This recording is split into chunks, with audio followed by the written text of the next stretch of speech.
여러분 안녕하세요. 닥터각의 예방의학 강의실 곽진입니다. 오늘은 B형 간염과 예방접종에 대해서 말씀드리겠습니다. B형 간염은 간 경화, 간암 발생과 연관성이 높은 질환이기 때문에 그 예방이 무엇보다도 중요한 질환인데요. 국내에서는 영유아 예방접종이 전국민 대상으로 시행 중이고 또 40세에는 B형 간염 항체 검사도 국가검진에 포함되어 있습니다. 그렇지만 성인 중에는 항체가 형성되지 않는 경우도 있어서 추가 예방접종을 요하기도 하는데요. 따라서 오늘은 B형 간염의 정의와 원인, 증상, 치료 및 예방에 대한 강의를 말씀드릴 예정이고요. 또한 논문 준비로는 B형 간염 예방접종과 관련된 내용도 준비해 보았습니다. 자, 이제 시작해 보겠습니다. B형 간염은 HBV 관련 간질환으로 전 세계적으로 연간 사망이 100만에서 200만에 이르는 사망률이 무척 높은 질환입니다. 만성 HBV 간염은 만성 활동성 간염, 간경화, 간부전, 간세포성 간암과 관련이 높습니다. 그림에서 보시는 것처럼 만성 간염으로 시작돼서 10년에서 40년이 진행되면서 간경화와 간암으로 진행되는 무서운 질환이라고 볼 수 있습니다. 국내에서는 만 40세 B형 간염 항체 검사를 받으실 수 있고요. B형 간염 백신에 있어서는 인체 면역 반응을 이용을 해서 감염을 예방하는 약물로서 국내에서는 불활성화 새백신이 사용 중이고 총 3회 접종으로 016 스케줄을 사용하고 있습니다. 모든 영유아에게 접종이 권장되고 있고요. B형 간염 항체가 없는 사람 중에서 고위험군은 성인에서도 접종이 권장되고 있습니다. B형 간염의 원인은 B형 간염 바이러스에 감염된 혈액에 의한 감염이 될 수 있는데요. 수직 감염과 성적인 접촉이나 수혈, 오염된 주사기의 재사용 등에 의해서 감염될 수 있습니다. 그 증상으로는 평균 한 90일 정도의 잠복기를 거친 후에 임상 증상이 나타나는데요. 급성 간염 같은 경우는 피로감, 근육통, 미열, 황달, 소변이 짙어지거나 식욕 저하 등을 나타낼 수 있고요. 만성 간염 같은 경우는 피로감이나 황달을 주로 나타내고 있습니다. 성인의 약 50%는 증상이 없고요. 그렇지만 간세포암 중에 70%가 B형 간염과 관련돼 있기 때문에 증상이 없더라도 항체 여부를 반드시 알아서 그 예방을 강조하는 그런 질환이라고 볼 수 있습니다. 나이가 어릴수록 만성으로 될 확률이 높은 편입니다. B형 간염의 진단과 검사에 있어서는 만약 간염이 의심될 경우라면 B형 간염 바이러스의 표면 항원을 검출하는 혈액 검사를 시행을 하고요. 또한 그와 동시에 간 기능 검사 또는 간 초음파 등을 통해서 간염의 중증도를 확인할 수 있습니다. 만약 간염이 발생을 했지만 B형 간염이 아니라면 그 외에 간염을 일으킬 수 있는 A형 간염이나 C형 간염도 혈액 검사를 통해서 함께 확인 검사를 하는 것이 좋습니다. B형 간염의 치료는 성인의 경우는 특별한 치료 없이 대부분 회복이 되는데요. 충분한 휴식을 통하거나 또 단백질이 많은 음식 섭취를 권합니다. 급성 B형 간염 같은 경우도 휴식과 영양 보충 등의 증상 완화 치료를 하게 되고요.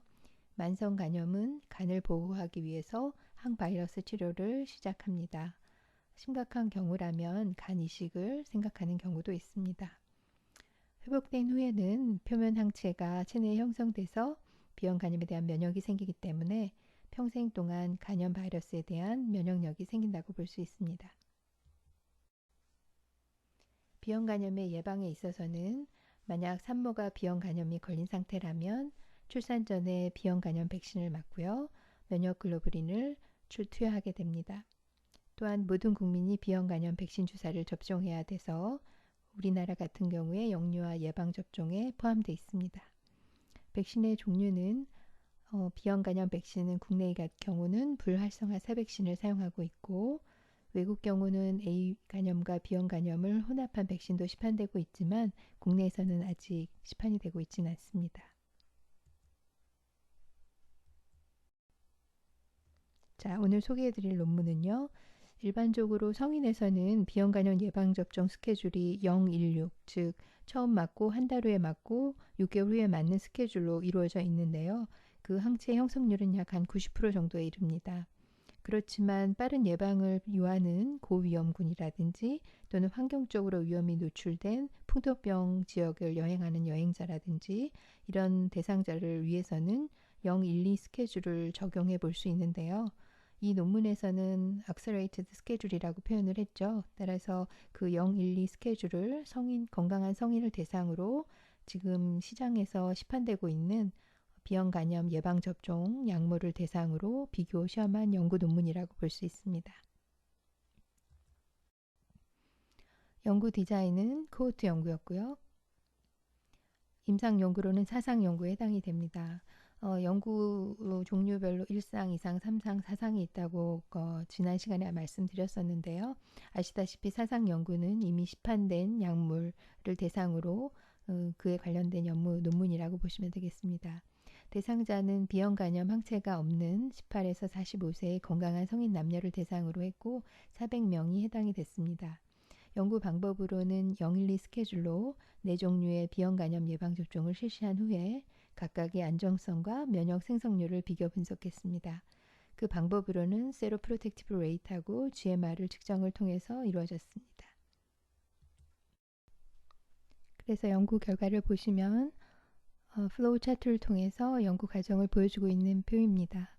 처음에 이제 545명이 등록이 되었고요.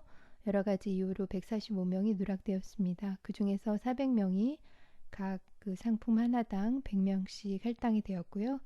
그리고 한 달 후, 2달 후에 접종이 2차, 3차 접종이 이루어졌고 60일의 혈액검사, 또 90일 이후의 혈액검사, 365일 이후의 혈액검사를 통해서 항체 형성과 항체 반응을 비교 분석하였습니다. 결과를 표로 보시면 각각의 상품별로 세로프로텍티브 레이스를 보여주고 있는데요. 세로프로텍티브 레이스는 방어 항체 생성 비율이라고 표현할 수 있고요. 각각의 상품명으로 보자면 에너제릭스 같은 경우는 GSK에서 만들어진 약물이 되겠고요. 헤파박스 두 번째로 헤파박스 같은 경우는 국내에서 생산한 녹십자 제품이고 또 유박스 세 번째 유박스 B 같은 경우는 LG케미칼에서 생성한 역시 국내 제품입니다. 네 번째 하이버 바이오박스 HB는 쿠바에서 생성된 약물이라고 보실 수 있습니다. 그런데 각 약품별로 세로프로텍티브 레이스를 비교해 보면 1060일 같은 경우에 두 가지 약물, 즉 유박스 B하고 하이퍼 바이오백스 HB에서 100%의 이제 생성률이 있었고요. 나머지 약물들도 거의 95% 이상 좋은 결과를 보여주고 있습니다. 그런데 90일 이후부터는 헤파박스에서 약간 좀 떨어지는 양상이 보였고요. 그렇지만 유박스 B라든지 헤퍼바이오박스 HB 같은 경우는 100%를 유지하고 있었습니다. 그리고 365일 이후에 혈액 검사를 해보면 역시 유박스 B하고 하이퍼바이오박 그 HB 같은 경우도 100%를 유지하고 있는 좋은 결과를 보여주고 있습니다. 이 결과는 GMR이라고 하는 항체 반응 수치를 확인한 표고요. GMR이라는 것은 그 Geometric Mean Antibody Titer라 그래서 항체 반응을 수치로 표현한 것입니다. 역시 보시다시피 유박스 B라든지 헤버바이오박 HB 같은 경우는 수치가 비교적 높게 잘 나온 편이고요. 그렇지만 상대적으로 헤파박스 같은 경우는 90일과 365일 결과에서 수치가 많이 떨어지는 것을 확인할 수 있습니다. 두 가지 결과를 그래프를 통해서 한눈에 보게 이제 그려진 그림인데요. 왼쪽 Y축 같은 경우는 GMR을 표시한 수치가 되겠고요. 오른쪽 Y축 같은 경우는 세로프로텍티브 레이스를 보여주고 있습니다. X축은 그 60일, 90일, 365일의 결과를 보여주고 있고요. 세로프로텍티브 레이트 같은 경우는 점선을 통해서 비교해 보여주고 있고 막대 그래프는 GMR을 표현해 주는 수치가 되겠습니다. 보시다시피 선 그래프로 보여주고 있는 두 가지 그 상품은 100%를 잘 유지하고 있는 걸 보여주고 있고요. 그렇지만 헤파박스 같은 경우는 많이 떨어지는 양상을 선 그래프를 통해서 보여주고 있습니다. 그리고 막대 그래프에서 보여주는 것처럼 90일의 그 쿠바산 예방접종 약물 같은 경우에 아주 높은 수치를 보여주고 있는 것을 확인할 수 있습니다. 자, 결론적으로 말씀드리면 비형 간염 예방접종에서 기존 스케줄 016과 달리 빠른 스케줄 012에 대한 방어 항체 형성률과 항체 반응 정도를 확인해 본 결과 기존 예방접종 주사제 중에 쿠바에서 생산하는 헤버바이오박스 HB가 가장 우수하다고 나타났고요. 국내 제품인 유박스 B도 비교적 좋은 결과를 나타냈습니다. 012 스케줄은 그 풍토병 지역 주민들과 여행자들에게는 빠른 면역 형성을 해주는 가장 좋은 장점을 갖고 있는 방식이 되겠는데요. 오늘 연구를 통해서 그 방법의 결과를 확인해 볼 수 있었습니다. 부작용 발생에 있어서도 그 4가지 제품 모두 분석을 좀 해봤는데요. 그 빈도와 중증도에 있어서는 통계적으로 유의한 차이를 보여주지는 않았습니다. 자, 오늘 강의 잘 이해하셨나요? 비형 간염 예방접종은 우리나라의 70년대에 1세대 백신을 시작으로 84년도에는 유전자 재조합형 2세대 백신이 소개됐고 현재 영유아 접종률은 OECD 선진국보다도 높은 편에 해당이 됩니다.